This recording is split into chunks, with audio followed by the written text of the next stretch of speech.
နောက်တစ်ခုကကျွန်တော်တို့ဒီလုံးမဲ့တစ်ချက်ပါနော် LINB ပေါ့နော် LINB ဆိုရင်ပြောလိုက်တာလည်းများသောအားဖြင့်ဖေမေတို့ကဘာကြီးလဲဆိုတဲ့ဟာမျိုးတော့ရှိကြတယ် LINB နဲ့ပတ်သက်လို့ကတော့ကျွန်တော်တို့ကအဲ့ဒီကျောင်းနဲ့ပေါ့နော်ကျောင်းနဲ့ကျွန်တော်တို့ကတရားဝင်ဒီ track လုပ်လိုက်ကိုတက်လုပ်တဲ့ခါကျတော့အဲ့ဒီရဲ့နိုင်ငံတကာသင်ရိုးတစ်ခုကိုကျွန်တော်တို့ကသင်ရမယ်ပုံမှန်လည်းပြောရင်အဲ့ဒါကကျွန်တော်စာမိုးဝဲစစ်ဖို့လည်းမဟုတ်ဘူး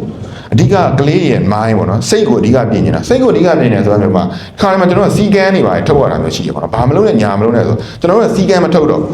ဘဲနဲ့သူတို့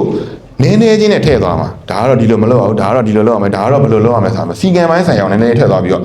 စီကန်းနဲ့ပတ်သက်လို့ဒါဒီလိုလုပ်ကျွန်တော်မင်းကိုဘယ်လိုလုပ်မှာတော့ညာလိုလုပ်မှာတော့ဆိုအခြေအနေမျိုးကနေကျွန်တော်တို့ကဖြည်းဖြည်းချင်းဒါကတော့လုပ်လို့မရဘူးဒါလုပ်လို့ရမှာအဲ့ဒါကိုကျွန်တော်သင်ရိုးတစ်ခုအနေနဲ့ဆွဲထားရတာ American brand တစ်ခုပေါ့နော်အဲ့ဒီဟာကတော့ကျွန်တော်တို့ကကလေးတွေအားလုံးကိုကျွန်တော်တို့ခေါင်းဆောင်မှုစွမ်းရည်ရအောင်လဲကျွန်တော်တို့ကရည်ရွယ်တယ်ပေါ့နော်။ဟိုရင်ခေတ်ကကျွန်တော်တို့ကရှိတယ်ကဆရာကြီးသခင်ကိုတော်မိုင်းတို့ပေါ့နော်။အဲ့ဒီ level မှာ